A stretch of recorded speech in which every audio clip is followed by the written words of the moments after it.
So round 3.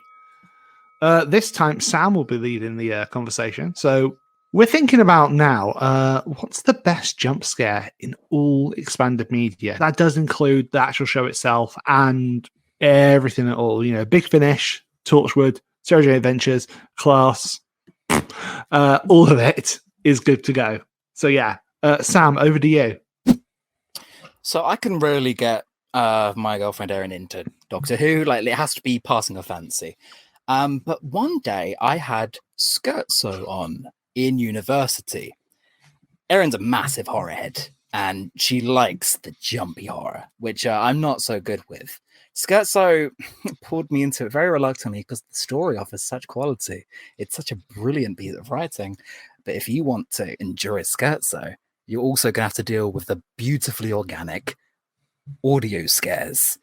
It's an audio drama that somehow delivers multiple jump scares, and none of them feel cheap. They are all completely earned. In a story that is as much conceptual horror as it is body horror, every single, let's say, sophisticated horror beat is being pressed, but he still gives you the jump scares. There is a ethereal scream of the oral creature in this story that I can still remember now. And it has been 4 years since I've listened to Scherzo.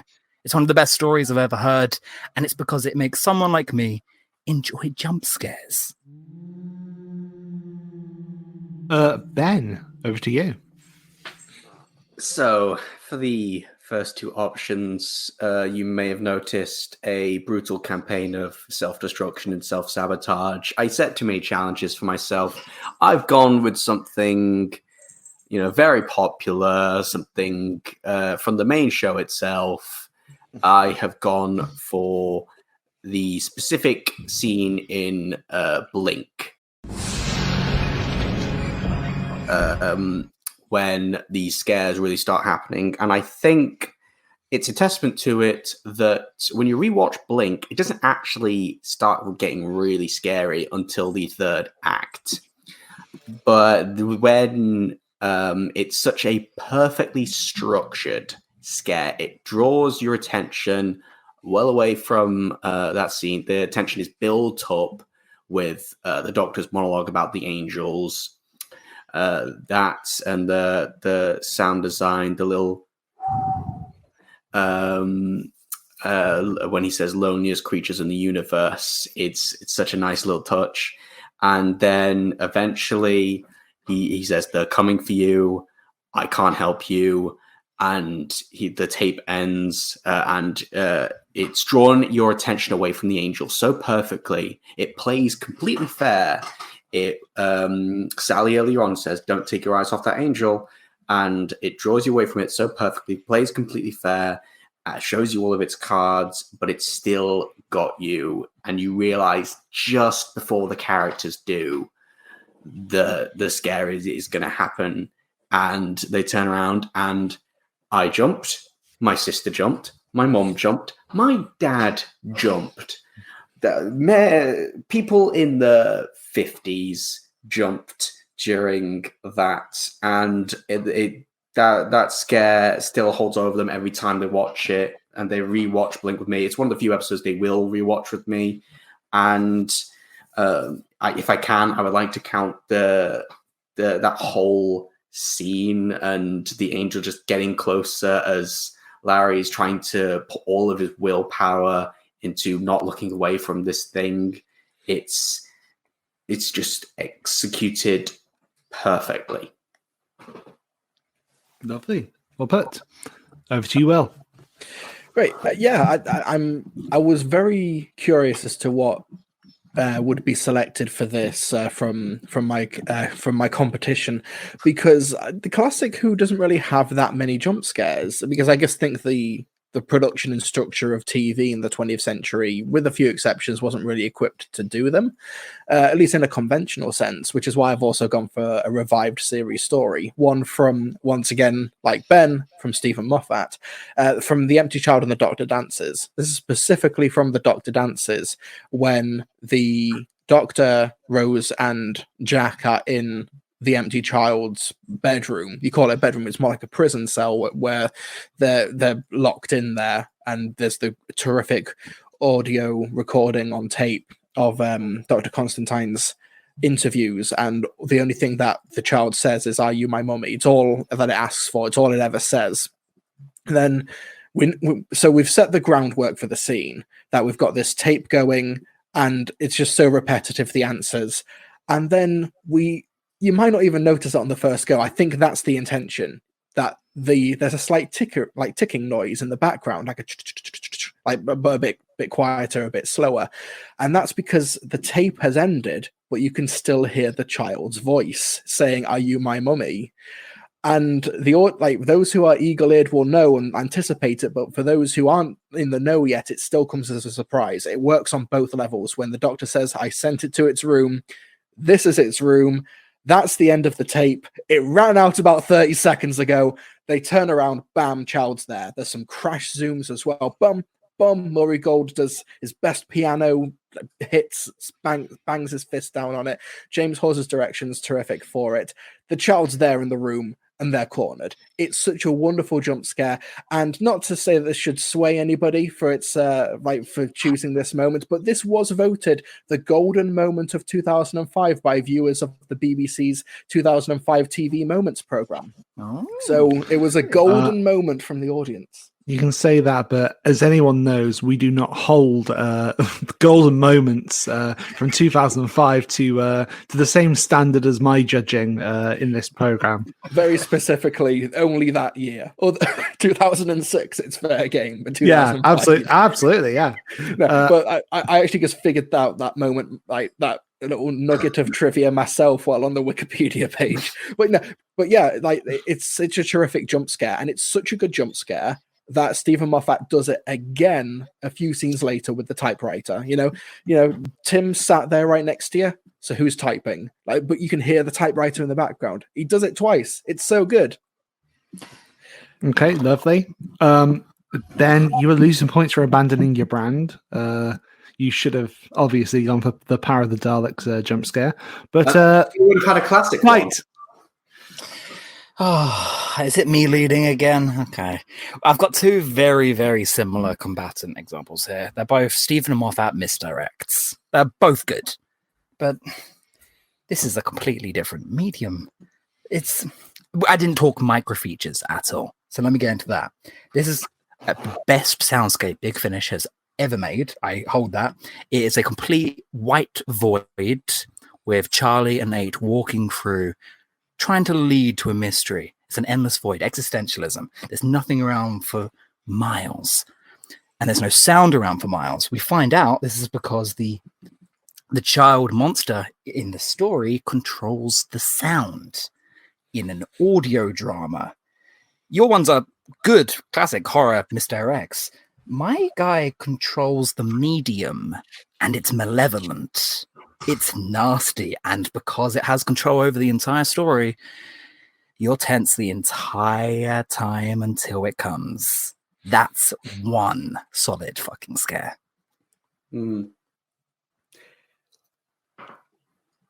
I would say I don't really have an argument really against Sam's that much. I think he's more broadly describing the strengths of Scherzo as a whole, because honestly, that moment,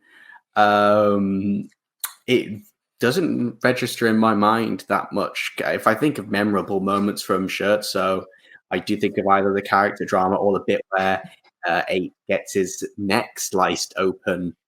So if I can clarify, I bring up these features as, the tension before the scare. And your stories are both scary stories. This one, it's all leading to this creature. Everything in the story exists for this scare. The narration leads you in. From the very beginning of the story, Paul McGann is telling a little storybook story. And he's laying this calm little world of nothing for it to be disrupted by this awful, shrill sound. I think it's relevant bringing up everything that comes before then to lay the groundwork. Oh, this is a desolate. This is a solemn one. I know. I've not listened to Skirts though. I can't comment. I don't know the first thing about it other than it starts the Divergent story arc. I'm afraid I have no punches to throw. I have no knuckle dusters on my fist. I have no. Will, it's cool. I've got ammunition in my you. rifle. I've got you, bud. My description was so evocative. I Just picture me and Erin under the covers, like, and listening to, like, literally. No. We're listening to a Doctor Who audio drama. Don't worry. we all know it.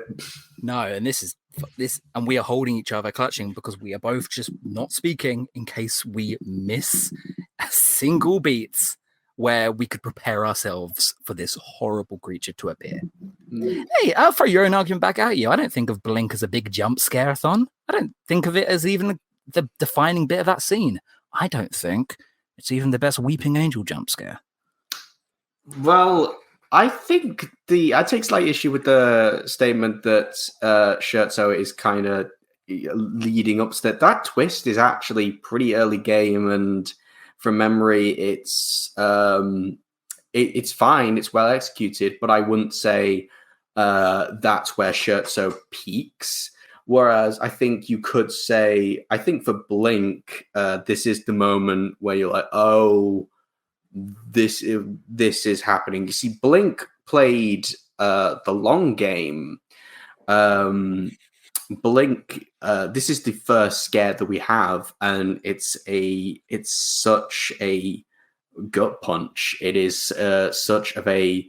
It's like Sidemen bursting through a door. It's such an arrival, because other than they've been in the background, they've been insidious watching figures. And now the malevolent, they're pulling that face, that horrible just scowl. It's like, it's startling, but even when you look at it, it's still pretty. That's a scary face. I imagine a kid drawing that, and the empty child doesn't quite have that. I mean, the gas mask is like creepy in its own right, but I think if we're talking jump scares, I think that specific face being paired with a jump scare really helps quite a bit.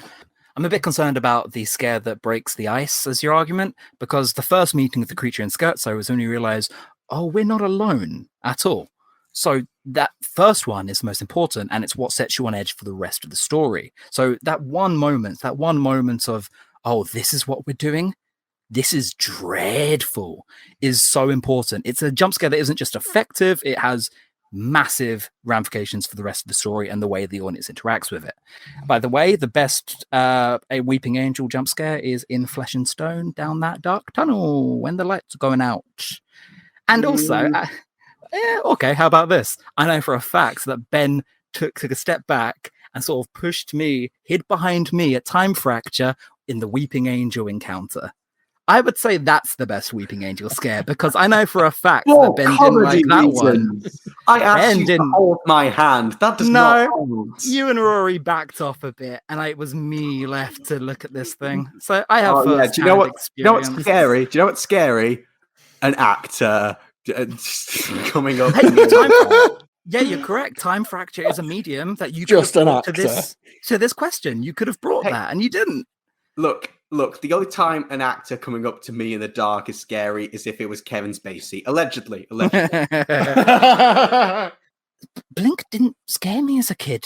I've just been completely confused as to why everyone was like peeping through their eyes at it. I don't know what to tell you, because my whole family, we jumped at that scene. That scene, it got us. It got us good. And I understand it. And I think the story...